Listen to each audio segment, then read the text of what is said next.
I'm Nate Brooks. I'm 38 years old. I spent 10 years in a state penitentiary for a crime that started with me trying to feel safe. I lost a decade of my life because I confused fear for strength. Let me tell you what happened. It was 2015. I was 28, living in Plainview, Wichita. I worked inventory at a warehouse. A high school diploma, a paycheck, and this deep, quiet feeling that the world was a threat. My younger brother, he was starting to run with a crowd that made my stomach knot. I felt responsible but powerless. The anxiety was a constant hum in my life. You see, that feeling of powerlessness, it makes you want to grab onto something that feels like control. So I bought a handgun, off a guy I knew. No permit, no paperwork, just a private sale. I told myself it was for protection, for my brother, for the what-ifs. Holding it, it felt heavy, solid. I mistook that weight for security. I kept it in my car, under the passenger seat, a secret comfort. I thought I was being strong, being prepared. But that false sense of security was a trap, and it only took one ordinary night to spring it. It was a late drive home from a double shift. I was exhausted. I saw the police lights in my mirror, a simple traffic stop. My heart didn't even race, it just sank. I knew what was under the seat. I remember the cool March air when I rolled down my window. I remember thinking, I'll just explain it. I remember the officer's face in his flashlight beam when he asked if I had any weapons. It wasn't anger. It was this tired, profound disappointment. That look told me everything. The explanation I had rehearsed meant nothing. They found the gun. Charges were filed. My first night wasn't in prison yet, but in county holding. They gave me a jumpsuit. But the real sentence wasn't the judge's words. It was the sound of that cell door closing. It wasn't a slam. It was a heavy metallic thunk that vibrated in your bones. I sat on that thin bunk, and my only thought was, I'm not a criminal. But the door didn't care what I thought I was. That sound became the soundtrack to my life. For years. I got a 12-year sentence. Time became something different. My parents would write occasionally. Short letters about the weather, the neighbor's dog. My brother never wrote. The connection to my old life, it frayed day by day. I was just an inmate number. I held on to that idea of myself as a guy who was just prepared, but it started to feel hollow. Then, about 3 years in, a letter came that shattered the last of that story. It was from my dad, a single page. He wrote that my brother had gotten married. He wrote it had been a dry summer, normal stuff. Then at the very end, he wrote, "We worry about you in there. Try to stay out of trouble." That was it. No, we love you. No, we miss you. Just worry. In that sterile cell, holding that flimsy paper, I finally saw it. My protection hadn't made me the family guardian. It had turned me into the family problem, a source of anxiety to be managed. The wall I built to keep danger out had locked everyone I loved on the other side. That was the turning point. After that, I started seeing myself in the new guys, the young ones, coming in wide-eyed and trying to look hard. I saw one kid, maybe 22, with that same defiant, tight set to his jaw I must have had. That, I got this, look that's just fear dressed up as anger. I felt a wave of pity for him so strong it almost knocked me over. He was me. He was building his own walls, brick by stupid brick, and he thought he was building a fortress. Watching him, the lesson of the last decade crystallized. The truth is this. I believed being prepared for a fight, for the worst in people, was the same thing as being strong. It's not. It's just fear in a costume. That belief cost me my freedom. It cost me my 20s. It cost me my family's peace of mind and my place at my brother's wedding. The walls you build to protect yourself can become the only walls you ever see. I served 10 years of that 12-year sentence. I walked out in 2025, a 38-year-old man with the life experience of a ghost. What I understand now, out here, is that real strength is the opposite of what I did. It's not in the weapon you hide. It's in the vulnerability you show. It's asking for help when you're scared for your brother, instead of buying a gun. Strength is connection. It's staying open, even when it's terrifying. Isolation feels safe, but it's a slow death. So if you're listening to this, and you recognize that old feeling in yourself, I need you to ask one question. Ask yourself, What is this thing I'm carrying, this weapon, this grudge, this secret fear, costing me right now? Who am I already pushing away with it? The thing you think is your shield is already the frame of your cage. You just can't see the bars yet. Choose the harder strength. Choose to be afraid without a weapon in your hand. I'm telling you this because I can't go back. But you're still on the outside. You still have time. I'm telling you this because I can't go back.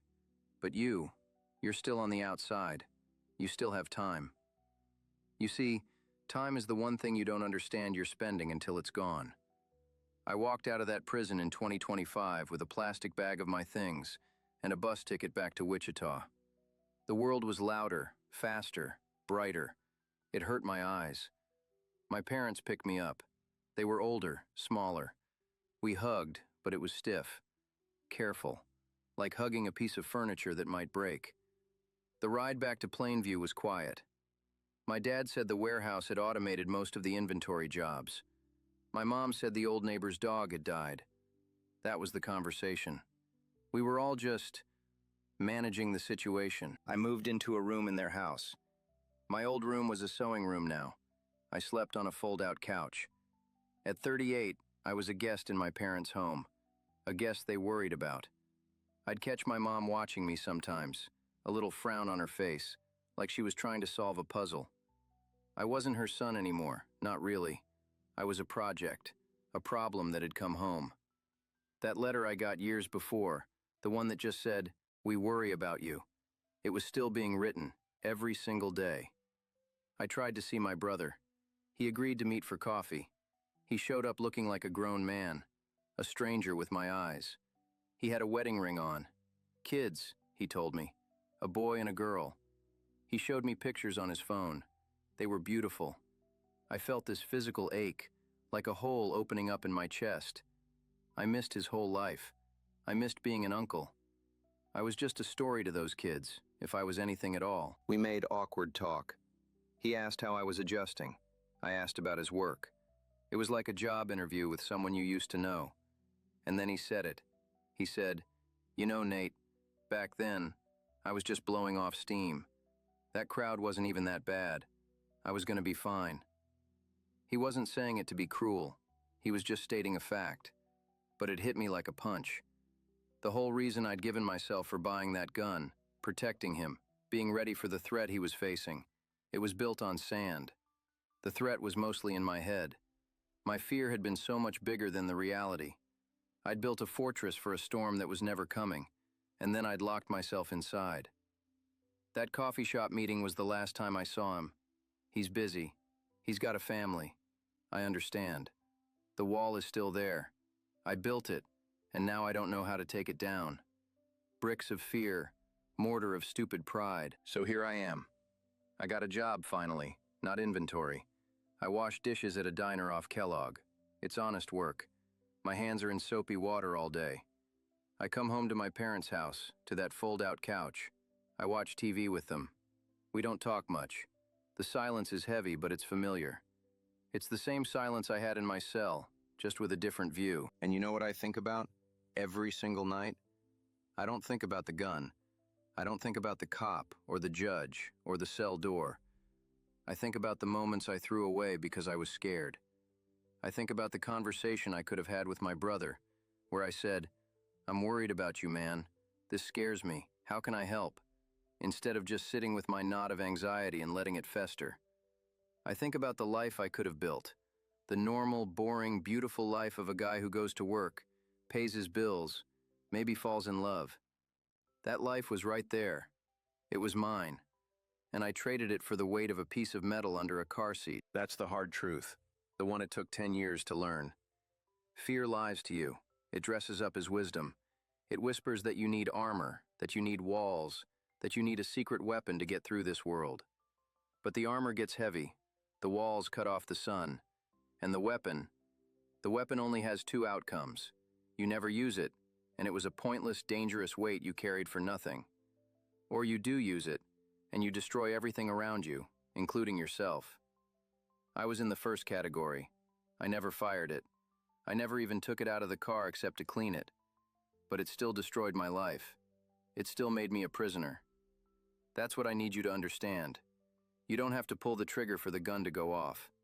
The moment you decide you need it to feel safe, it's already fired. The bullet is time. The bullet is connection. The bullet is trust. And it's already left the barrel, headed straight for the life you were supposed to have. And it's already left the barrel, headed straight for the life you were supposed to have. I think about that bullet every day. I see its path and everything that's missing. A few months after I got out, my dad had a small heart attack. He's okay, but it scared everyone. I drove my mom to the hospital. Sitting in that waiting room, under those fluorescent lights, the smell of antiseptic in the air. It was a different kind of cell, but the feeling was the same. Helplessness. I sat there, and my mom just stared at the floor, her hands knotted together. And I wanted to say something. I wanted to be the strong one, the son who could comfort his mother. But I had nothing. No words, no comfort. Just this vast, empty space where a person should have been. I'd spent 10 years learning how to be still, how to be quiet, how to disappear. I was an expert at it. And in that moment, when my family needed someone to be present, all I could do was vanish. That's the real cost. It's not just the big things like missing your brother's wedding. It's the 10,000 small things that make you a person. It's not knowing how to make small talk at the grocery store. It's flinching when a door slams too loud. It's seeing a police car drive by and your body going cold, even though you're free. It's your own mother being afraid to ask you how your day was, because she doesn't know what prison stories might be hiding in the answer. The hardest moment, though, wasn't in the hospital.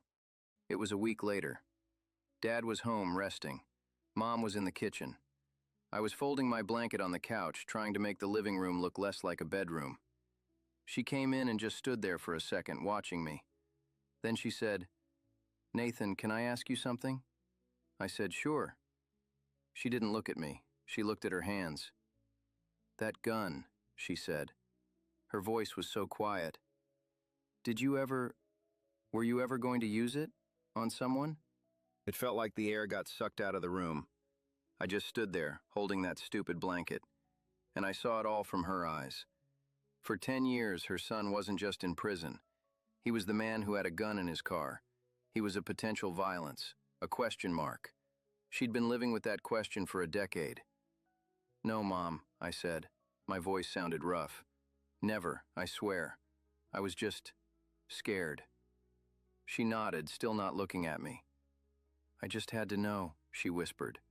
And then she turned and went back to the kitchen. I sat down on the folded couch. I felt sick.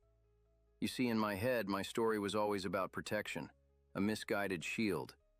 But to her, to my own mother, the story had always been about potential violence.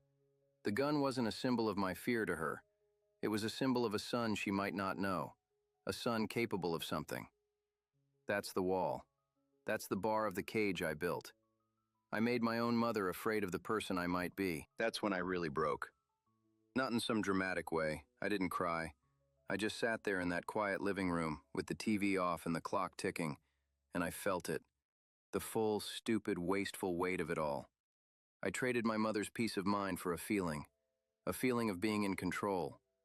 I traded long talks with my brother for the cold weight of a gun under a seat. I traded a life for an idea, and the idea was a lie. The lie is that you can control fear by carrying it with you. You can't. You just give it a shape. You give it a weight. And then you have to carry that weight everywhere. And eventually, you get so used to the weight you think it's part of you.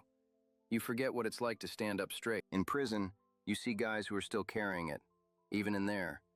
The guys who walk around with their shoulders up around their ears, always looking for the threat, always ready. They're the most exhausted men you'll ever meet. They never relax. They serve their time twice, once for the state and once for their own fear. I was becoming one of them. That letter from my dad, that worry, it was a mirror. It showed me I was already in a smaller, tighter cell inside my own head. So I had to put it down. Not the gun. The state took that years ago. I had to put down the fear, the posture, the idea that being ready for the worst thing was a smart way to live. Because being ready for the worst thing means you're never ready for the good things. You miss them.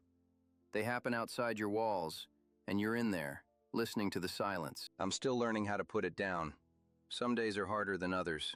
Some days the world feels too loud and too fast, and every stranger looks like a threat, and all I want is that old, false feeling of control back. But then I remember the sound of that cell door. I remember my mother's question in the living room. I remember the photo of my brother's kids, who I don't know. And I know, with a certainty that hurts, that the strongest thing I can do is stand there, unarmed. To feel the fear and not reach for something to make it go away. To be scared, and to be open anyway. That's the work. That's the only thing left that matters.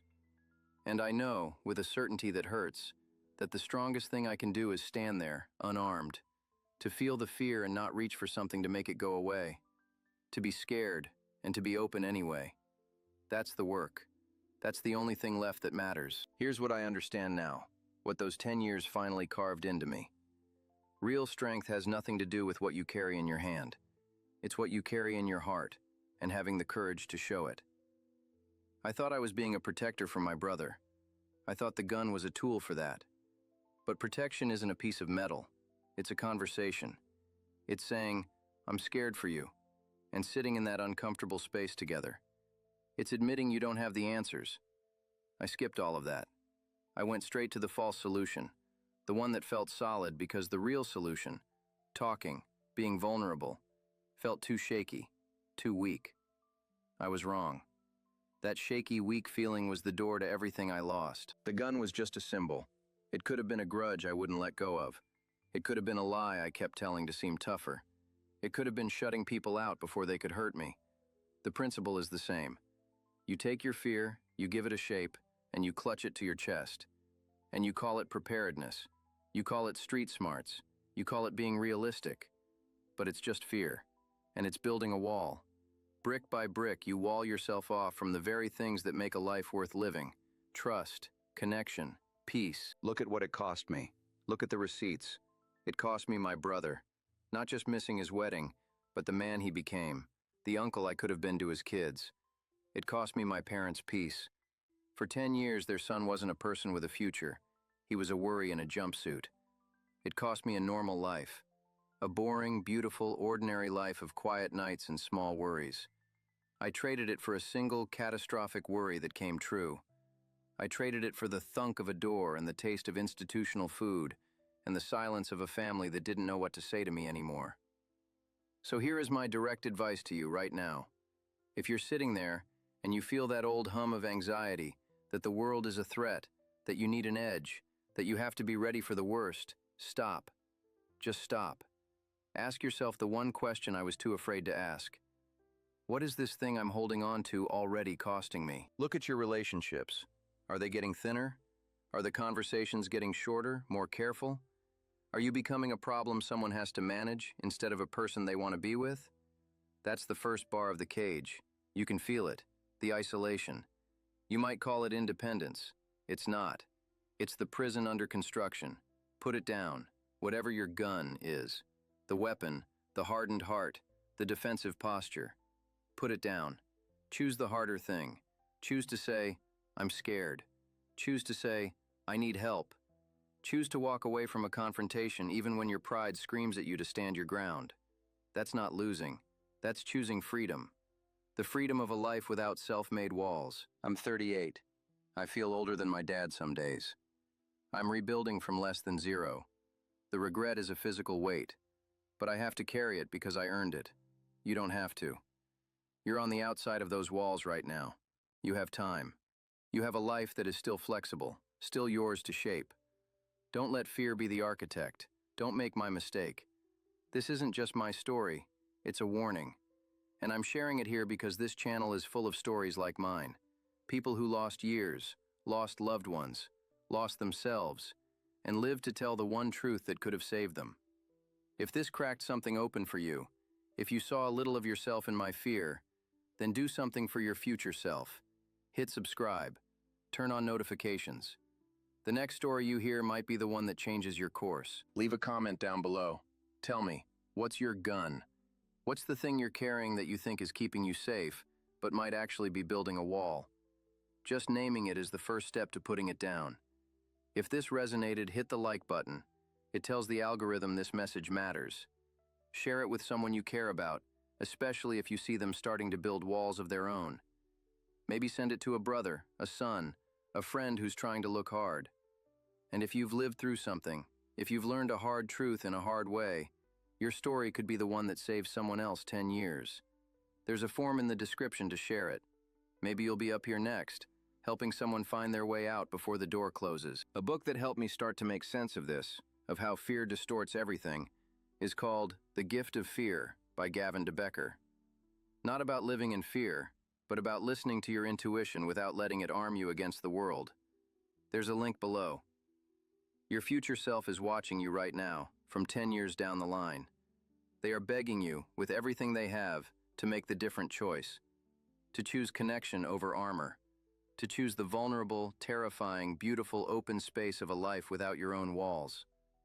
Don't wait for the thunk of the door to teach you what I learned. Listen to it now, before it's too late.